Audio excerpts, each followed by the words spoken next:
So happy Saturday and happy New Year to everybody out there. As you can see behind me, I do not have all of my Christmas decorations taken down. I actually don't have any of them taken down, but I'm so glad that you all are here today. I want to first apologize and tell you I've only got one screen today plus my phone. So I'm going to stop every once in a while and look and see if there are any comments that need to be answered. But know that I appreciate you joining. And if you have any comments or questions, drop them in the chat. I'll go to my phone and look for them every so often. So today we are talking about shifting your perspective. And I want to give a little background and admit where this particular training came from. So my daughter, who is graduating from college this semester, oh my God, yikes, actually was home over the break, and she is a very serious intuitive, not someone who really advertises her gifts, but she is a really deeply intuitive person, also a tarot expert. And I asked her to do a spread for me on a personal issue. And she did this spread and asked me to comment on what I thought the spread meant. And so I was looking at the cards from my perspective of what isn't happening that I wanted to happen.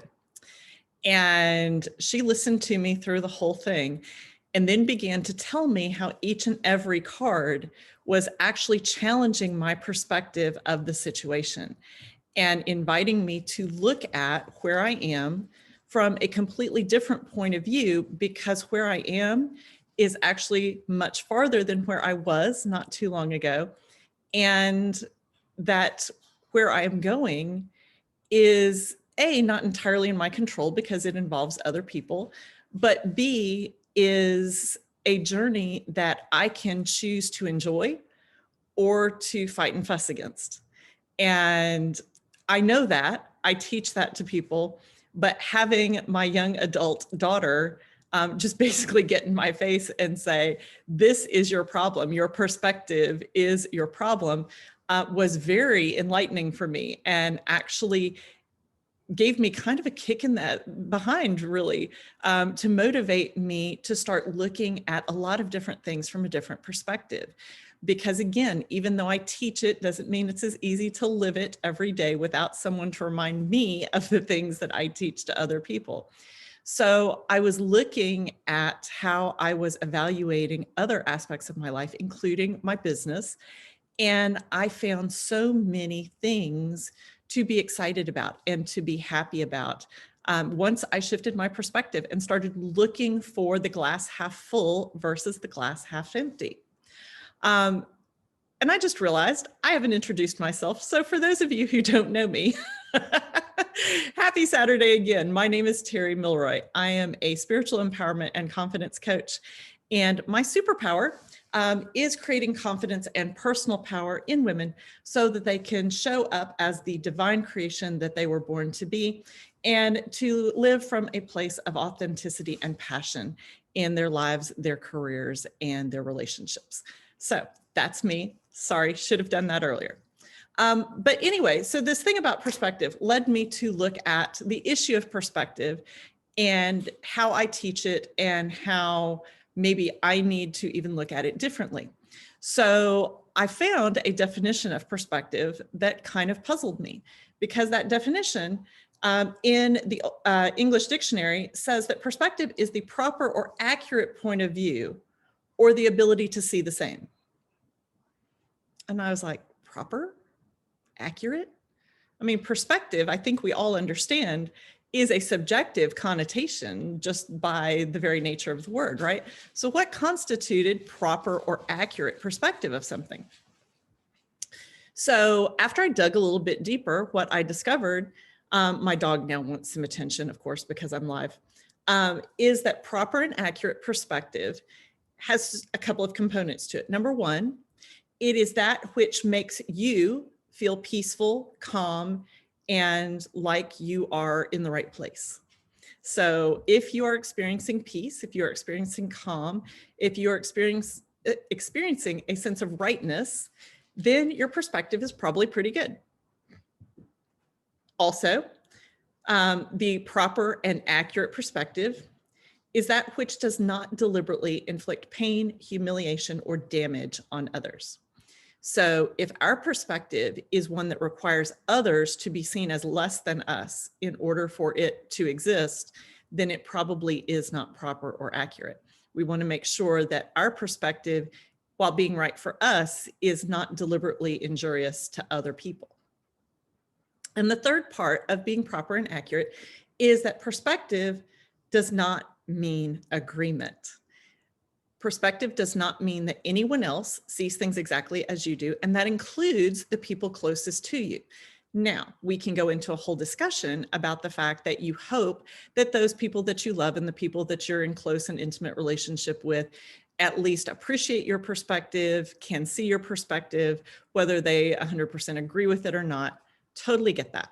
But from this point, perspective then is simply something that feels good to us, doesn't hurt others, and doesn't require agreement from others for us to be comfortable in it. So that's kind of the definition. But when we choose a perspective and we integrate it into our lives, we actually have made a decision. And decisions are a much easier thing to address because they seem to us to be a little bit more concrete than perspective, right? If you make a decision, if you choose red wine versus white, if you choose cheeseburger versus hot dog, whatever the case may be, you have made a decision, and that decision has consequences because it creates actual things in the world. It creates something in our environment. But if you look at it from the perspective of decisions can change, that means that our perspective can change to the same degree. And that's actually really exciting because that means that we are not locked into one view of the world or one view of a particular event. And this is what I discovered when I was talking to my daughter and she was doing this tarot reading for me, was that my perspective on my situation was that X is true and that meant Y. And what my daughter suggested to me is that X is only true because I have chosen to see it that way. That X could be actually false and it could be G that is true, but I don't see G because I want Z outcome. I don't want J outcome. And that was really hugely moving for me.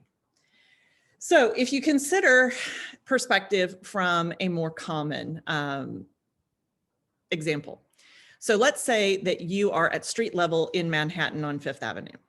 When you look around you, all you see is buildings and cars and people, but buildings and buildings and buildings, right? And even on a nice day in Manhattan, you cannot see the sun very easily from sunrise to sunset standing in the middle of Fifth Avenue because the buildings block your view of the sun. Now you can see it when it's directly overhead and slightly to the left and slightly to the right, but basically you see it for only the period in which it's directly overhead.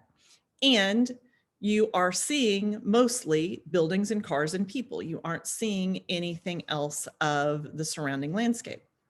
So contrast that with climbing to the top or taking the elevator to the top of the Empire State Building and looking around. And what do you suddenly see?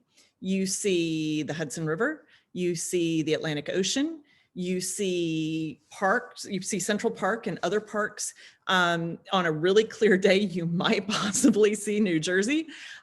You see all sorts of things from the perspective of being atop the building that the perspective of being at ground level on Fifth Avenue doesn't grant you, including the ability to watch the sun rise, traverse the sky, and watch it set, which you can't do from down on the ground.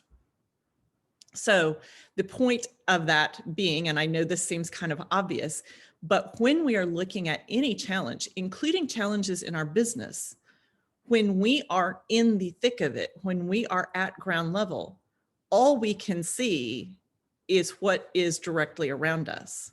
But if we choose to move up, if we choose to take a different perspective, then we may actually find that there are answers that we can't see from down at ground level. But B, we may discover that where we are at ground level is not nearly where we thought we were.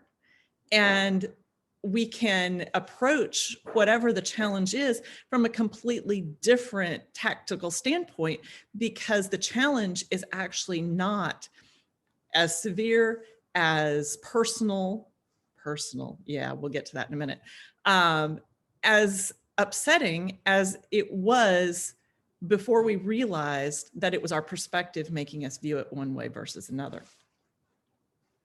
So when we get stuck in our perspective, we actually damage our emotional resilience. And emotional resiliency is something that I am really big on, because in my day job that I still work, I actually see a lot of young people who don't have any emotional resilience. They've grown up in homes where their parents do not demonstrate any ability to deal with challenges and negativity in life.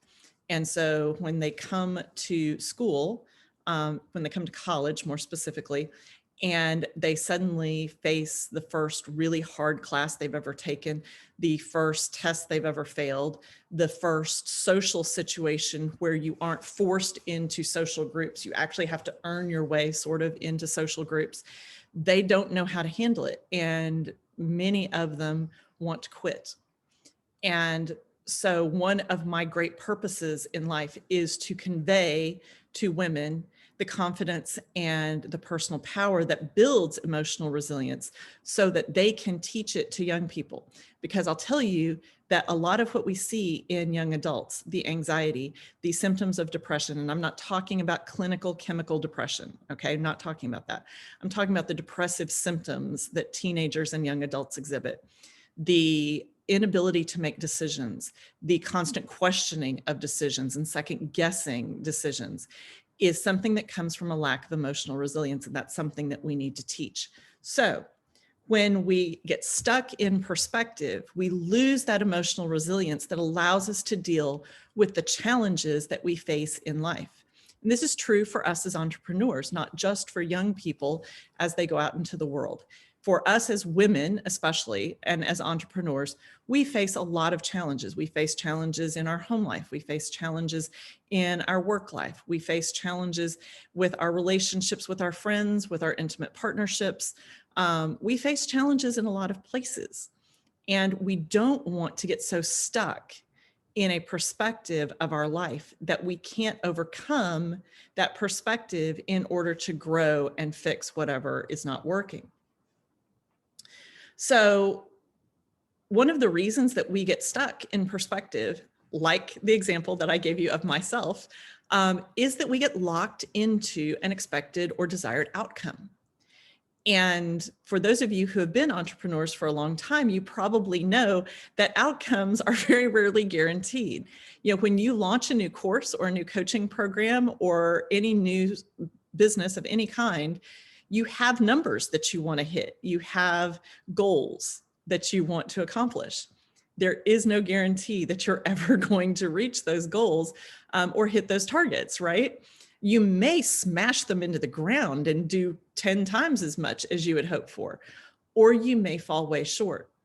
And the measure of our perspective is that we don't see the outcome as being the be all and end all, but we actually see our ability to grow and to learn from what went well and what didn't as the most beneficial outcomes that come out of one of those launches.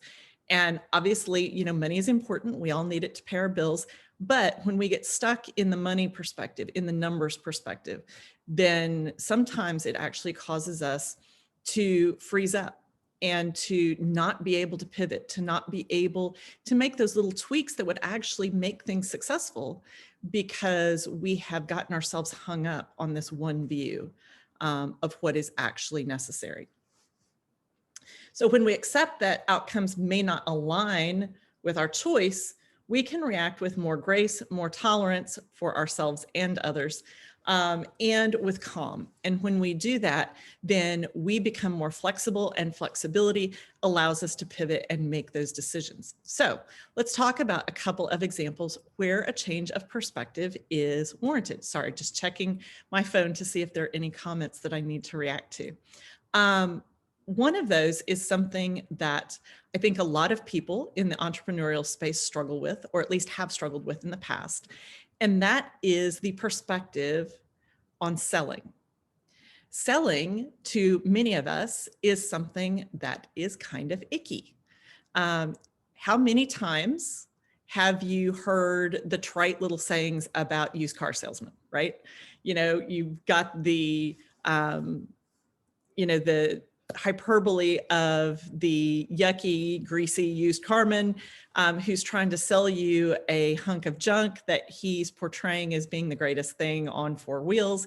And that, is funny, but we see examples of selling that is not authentic and is not done from the higher purpose a lot. When you go to a department store and you pick out an item and you go to the register and you go to pay. And I've been in sales, I've been in retail, not banging on anybody for this, okay? Please understand. But you go to checkout, and how many times are you asked, hey, would you like to sign up for our credit card? No, thank you. Oh, but you'll save 15% today, and it's a great deal and you can earn points towards more rewards. No, thank you. Are you sure? Because, we're having a special thing, and if you sign up today, you'll also get, and it feels very pushy. It feels kind of yucky. And especially for those of us who understand that department store credit cards operate at a much higher interest rate than any other credit cards, and we don't want that, it also is kind of scammy, spammy, doesn't feel right. So we come into the entrepreneurial space sometimes feeling like our perspective on selling is that selling is bad. Selling is something that is to be avoided. Selling is something that only maybe not bad people do, but people do from a place of not having your best interest at heart. And I know that I struggled with this when I started out with my coaching business, because I want to serve people, I want to help people, but it was actually easier to do what I did for several years, which was to coach people pro bono through my day job, than it was to actually launch a business and sell to paying clients, because selling was something that I felt like was a disservice to people. But I have learned since, and many of you I'm sure have learned the same, that selling is service. When people are hurting, when there is someone who actually needs what you have to offer, whose life would be better with what you have to offer, your life is not necessarily better with a 24% interest credit card, by the way. So this is a different type of selling. When you have a gift that someone else needs, and there is an equal energetic exchange of their money for your time and effort and expertise in order to move them out of where they are into a better place, selling is an act of service. And that is a perspective that takes some of us a while to get to, right? There's also this perspective of I actually heard this about 2 weeks ago, and it just blew my mind, because many of us in the entrepreneurial space and elsewhere have money issues. We are uncomfortable with money, both spending it and receiving it. One of our biggest hangups in our business is our pricing, is asking people for the sale, not just the selling part of it, but asking people for the money, for people to actually pony up for our services. And someone in my world, in the podcast arena, actually made a statement that just actually blew me away a couple of weeks ago. And that was, do not put your own money shit your own money limitations on other people who may be your clients. Just because you are hung up on money does not mean that they are. And I was like, wow. Sorry, my dog is in the background. But that just really spoke to me, because it is something that I think many, especially young entrepreneurs, assume, is that if we, as the entrepreneur, have money issues around accepting money, around charging money, then our clients must have issues about spending money and paying us for our services.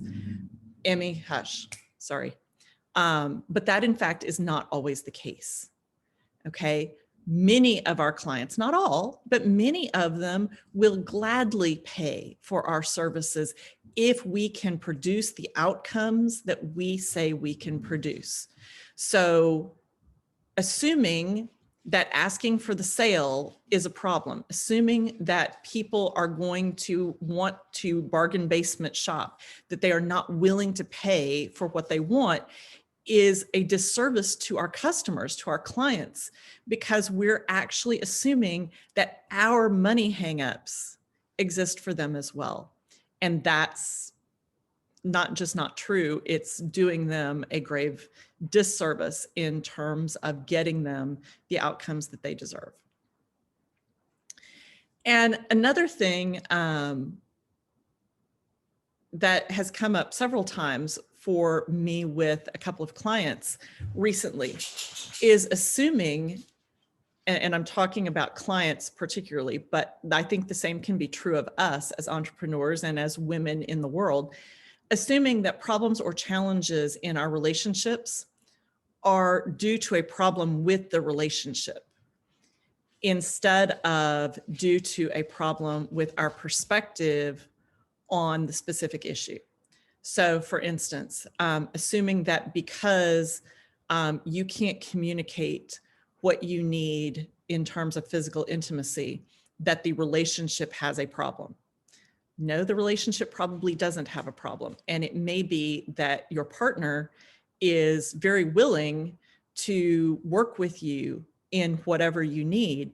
But if you can't communicate it, that is your problem, and your perspective of thinking it is a relationship problem comes from your own hangups, your own trauma, your own history. It has nothing at all to do with the relationship itself. I have seen a lot recently of entrepreneurial women who feel like there's distance in their relationship, and their perspective on that distance is, well, because I am either spending the marital money on coaching and systems and whatever for my business, or because my business is going so well, I'm making more money than he is, that the problem in the relationship is my business. That is also not necessarily the case. Now, it may be in some cases that the partner has expressed that that is in fact, a big issue for them, and that's something to work through.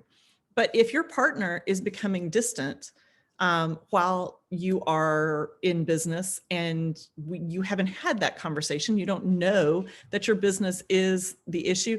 Maybe it's actually the fact that you are tired, that you're experiencing adrenal fatigue because you're trying to do too much, because the hustle and grind of trying to take care of children and run a house and run a business and everything else has actually created for you a situation where you are kind of mentally numb and you're not connected to your partner as much as you might have been previously.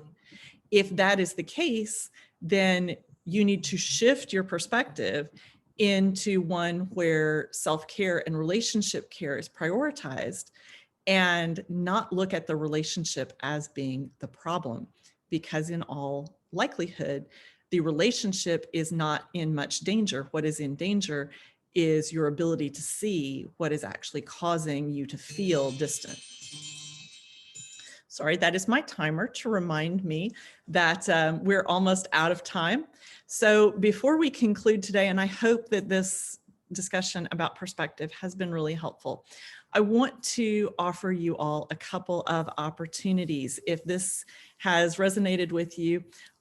Again, I work with women to build confidence and personal power. It's something I feel really passionate about. It's something that I worked for 6 years to redevelop in myself after a toxic relationship. So I come to this space from a place of self-involvement, from spending 6 years rebuilding my own confidence, rebuilding my own sense of personal power.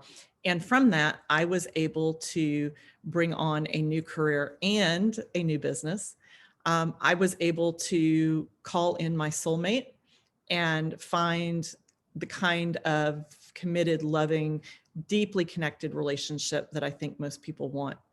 And I have found a vision for my future that excites me and gives me a vision of the freedom and the joy and the purpose that I think most of us want to have in life. So if that is something that sounds interesting to you, I have a link here in the information about this live to a free webinar that I'm conducting January 11th through the 15th. It's 5 nights at 8 p.m. Eastern Standard Time here in the US. And it is called Becoming Authentically You. And the series is actually something I've never done before. I am actually going to spend those 5 nights doing a high-level teaching of Module 1 of my group coaching program.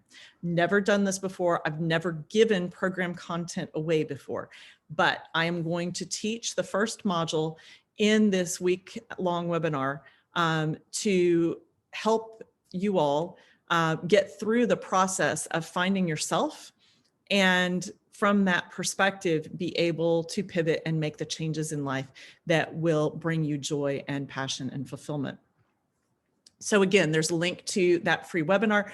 If you register, you will get emailed every night's recordings if you can't attend in person, especially if you're in Australia, New Zealand, somewhere in Europe, and the time is really bad for you, which I understand totally, then you will get sent each night's recordings. You don't have to be live in order to get access to those.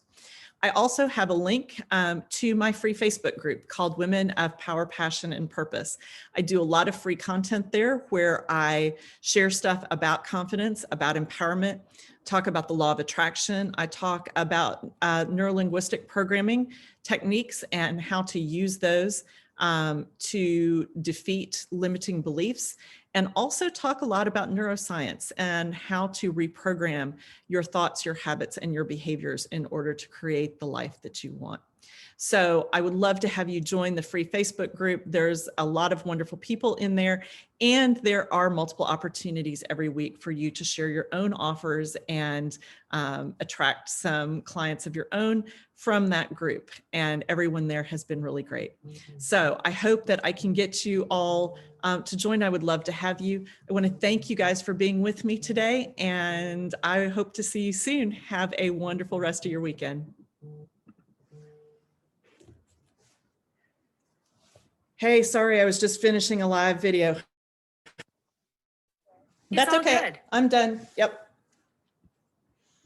How was it?